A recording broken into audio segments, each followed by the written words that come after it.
सावन में लोग शिव जी पर अभिषेक करते हैं। शंकर जी पर अभिषेक करने से क्या मिलता है? जो भगवान शिव की पूजा करता है, जो भगवान शिव की आराधना कर सकता है, वही पूजा और आराधना करने वाला भगवान कृष्ण का भक्त हो सकता है। शिव की कृपा से ही कृष्ण की भक्ति मिलती है, वरना मिल नहीं सकती। तो भगवान शिव की पूजा का फल है कृष्ण प्रेम। क्या? यदि किसी को कृष्ण से प्रेम हो गया, भगवान श्री कृष्ण की भक्ति मिल गई, तो उस पर भगवान शिव की विशेष, बिना शिव कृपा के आपको कृष्ण नहीं मिल सकते। तो आप लोगों ने खूब अभिषेक किया होगा, शंकर जी का खूब आराधना की होगी, तब जाके वृंदावन धाम प्राप्त हुआ है आप लोगों को। अब कृष्ण जब मिल गए तो फिर उनमें मन लगा लो, फिर यहां वहां ना मन हटाओ। कई लोग कहते हैं हम तो शिव जी के पुजारी हैं, हम तो कृष्ण के पुजारी हैं, तो क्या शंकर जी के मंदिर जाएं? हम शिव जी के पुजारी हैं तो क्या? अरे तुम समझते नहीं हो, तुम्हें समझ नहीं है। शंकर जी के मंदिर जाओ और शंकर जी से कहो, हे भोलेनाथ, जितनी भक्ति आपके हृदय में है, जितना प्रेम आपके हृदय में है भगवान के प्रति, श्याम सुंदर के प्रति, राम के प्रति, उसका एक अंश भी आप कृपा करके दे दें। हे नाथ, मेरा भी मन भगवान श्री कृष्ण के चरणों में, श्री राधा रानी के चरणों में लग जाए। तो कृष्ण कौन है? बोलो मेरी माँ, कृष्ण कौन है? जिनके द्वार पर शंकर जी हाथ जोड़कर खड़े हैं। मैया, ओ यशोदा मैया। हाँ बाबा। अरे मैया, बड़ी दूर से आयो हूं, एक बार अपने छोरा को दर्शन कराए दे। मैया बोली, बाबा रुक, वहीं बैठो रही हो। मैया, यशोदा मैया कह रही है, शंकर जी रुको। शंकर जी रुक गए। वो भगवान जिनके दर्शन के लिए भगवान शंकर द्वार पर खड़े हैं और क्या कहते, मैया एक बार दर्शन कराए दे। मैया बोली, बाबा तेरी शक्ल बड़ी डरावनी है, मेरो छोरा देखेगो तो डर जावेगो। अरे मैया ना डरेगो, एक बार तो लाला को दर्शन कराए दे। मैया बोलती हैं, बैठो यहाँ, अभी हमारो लाला सो रहे हो है, जागेगो तो दर्शन कराएंगे। शंकर जी बैठे इंतजार कर रहे हैं कन्हैया के जागने का। लो, वो कृष्ण हैं। शंकर जी कौन है? जिन्होंने काम को जलाकर भस्म कर दिया। शंकर जी की तीसरी आंख खुले तो पृथ्वी जलकर भस्म हो जाए, वो सर्व सामर्थ्य शंकर जी। वो शंकर जी जिनके अंदर सृष्टि का पल भर में संहार करने का पावर है, पल भर में सृष्टि को मिटाने का सामर्थ्य है, वो शंकर जी हाथ जोड़े द्वार पर खड़े हैं कृष्ण के आगे। वो कृष्ण कोई सामान्य तत्व है क्या मेरी माँ? वो भगवान है। एक बार शंकर जी ने जहर पिया था, आप सबको ये बात पता है। समुद्र मंथन हुआ, जहर निकला, किसने पिया? शंकर जी ने पिया। एक बार शंकर जी ने जहर पी लिया। अब बताओ, जहर यदि हम लोग पी लें तो मर जाएंगे? आप लोग पी लें तो मर जाएंगे? मर जाओगे। लेकिन शंकर जी ने इतना सारा जहर पी लिया, मरे नहीं। हम जहर पी लेंगे तो मर जाएंगे, शंकर जी ने जहर पिया, नहीं मरेंगे। वो शंकर जी जो इतना जहर पी कर ना मरे, क्या उनसे कोई इंसान अपनी होड़ कर सकता है, अपनी तुलना कर सकता है? वो शंकर जी जो देवाधिदेव महादेव हैं, जो कामदेव को जलाकर भस्म कर देते हैं, वो शंकर जी गोपी बनकर उस रास में जा रहे हैं भगवान श्री कृष्ण के। वो कृष्ण तत्व है जिनके पास शंकर जी जा रहे हैं, तुम उन्हें हल्के में ले रहे हो। कृष्ण को कोई सामान्य तत्व समझ रहे हैं आप लोग क्या? कृष्णात् परम किमपि तत्व महम न जाने। कृष्ण से भी श्रेष्ठ कोई तत्व है ये मैं नहीं जानता। शंकर जी भी जिन्हें जान ना पाते, शंकर जी किनका ध्यान करते हैं? सदा वसंतम हृदयारविंदे भवम भवानी सहितम नमामि। जिनका ध्यान शंकर जी करते हैं, भगवान कृष्ण का जन्म हुआ तो दर्शन करने शंकर जी आए, रास हुआ तो दर्शन करने शंकर, जिनका दर्शन करने के लिए लाइन में शंकर जी खड़े हैं, उन कृष्ण को आप सामान्य समझ रहे हैं क्या? कोई मजाक का विषय बना रहे हैं क्या कि वो रास रचाए तो हम भी रचाएंगे? जो काम संत कर सकते हैं ना, तुम ना करो। उनकी भावनाएं अलग हैं, तुम्हारी भावनाएं अलग हैं। उनके विचार अलग हैं, तुम्हारे विचार अलग हैं। सबकी तुलना सबसे नहीं हो सकती मेरी माँ। जिस तराजू में सोना तोला जाता है, उस तराजू में टमाटर नहीं तोले जा सकते। टमाटर, सब्जी, आलू तौलने की तराजू अलग होती है और सोना तौलने की तराजू अलग होती है। इंसानों को तौलने की तराजू अलग है और भगवान को तौलने की तराजू अलग है। दोनों को एक तराजू में नहीं तौला जा सकता। आप गलती ये करते हैं कि इंसानों से भगवान की तुलना कर लेते। अरे हम, उन्होंने किया हम भी करेंगे। तो उन्होंने पहाड़ उठाया था, है तुम्हारे बाप में हिम्मत? एक उंगली से उन्होंने इतना सा मुंह खोल के पूरा ब्रह्मांड दिखाया था, है तुम में हिम्मत? भगवान से कहा।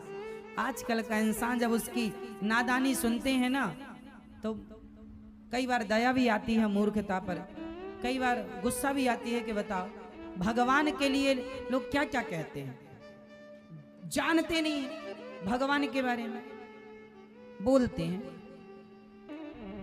वो रास रचा रहे हैं, वो भक्तों पर कृपा कर रहे हैं। उस रास में शंकर जी भी सम्मिलित हो रहे हैं।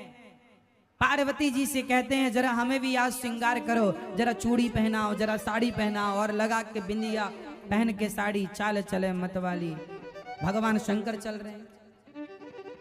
जो नारद जी, बड़े बड़े ऋषि मुनि साधु संत, कौन नहीं उस रास में आया?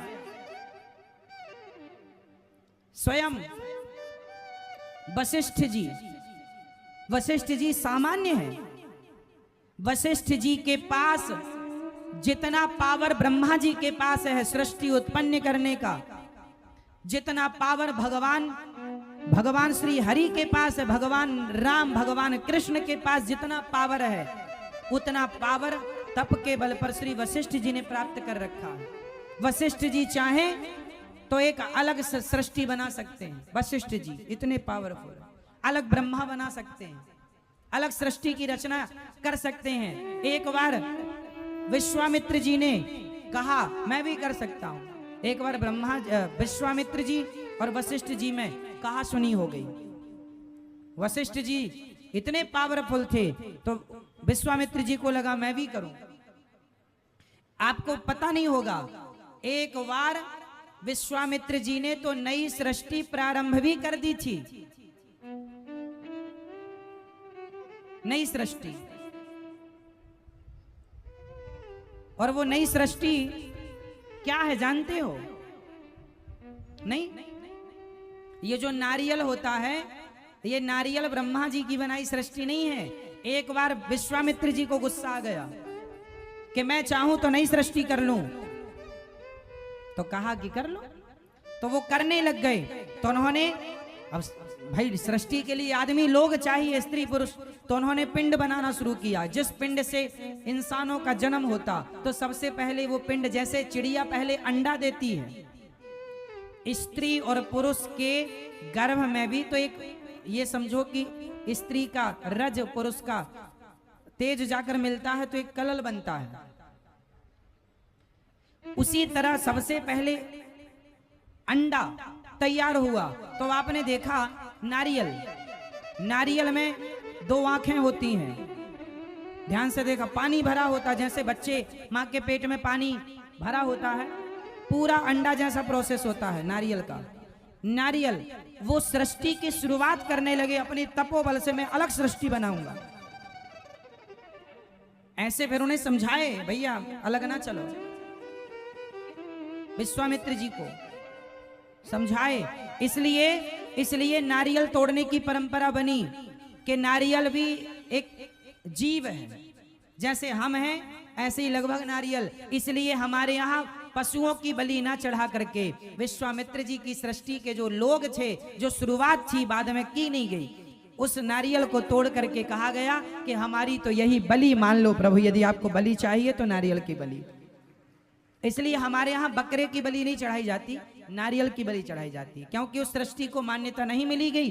फालतू जाता तो उपयोग करो, चलो यही करो। तो वो भी इंसान की शुरुआत थी नारियल, वो ब्रह्मा जी की सृष्टि में नहीं आता नारियल।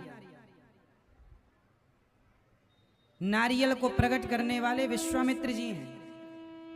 विश्वामित्र जी तो कम पावरफुल हैं, वशिष्ठ जी तो इतने पावरफुल हैं जस की तस ये सृष्टि को मिटा के फिर बना सकते हैं। वशिष्ठ जी राम जी के गुरु वशिष्ठ जी, आज भी वशिष्ठ जी हैं। कश्यपोत्री वशिष्ठस्य विश्वामित्रोथ गौतमा जमदग्निर भरद्वाज, ये 7 सप्तर्षि होते हैं। सुना आप लोगों ने?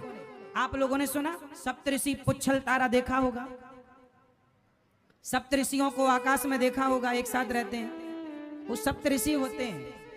कौन कौन है उनमें? कश्यप, कश्यपोत्री, अत्रि, कश्यपत्री, कश्यपोत्री वशिष्ठ, वशिष्ठ कश्यपोत्री वशिष्ठस्य, विश्वामित्र, विश्वामित्र भी उसमें है। कश्यप, कश्यपोत्री, अत्रि अनसुईया माँ के पति, कश्यपोत्री वशिष्ठस्य विश्वामित्रोथ गौतमा, गौतम ऋषि अहिल्या के पति, कश्यपोत्री वशिष्ठस्य विश्वामित्रोथ गौतमा जम, कश्यपोत्री वशिष्ठस्य विश्वामित्रोथ गौतमा जमदग्निर भरद्वाज।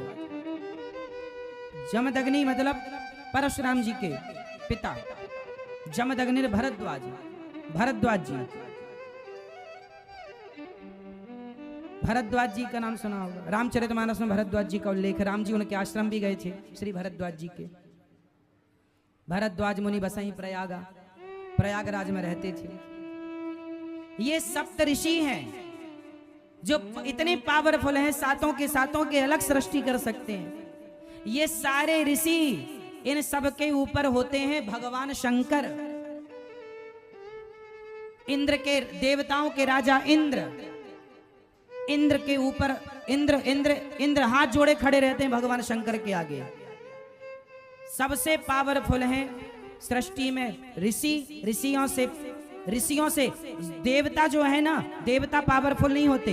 ये ऋषि लोग चाहें तो देवताओं को जहां चाहे, इंद्र को श्राप दे दिया था गौतम ऋषि ने, जा तेरे पूरे शरीर में योनि हो जाए।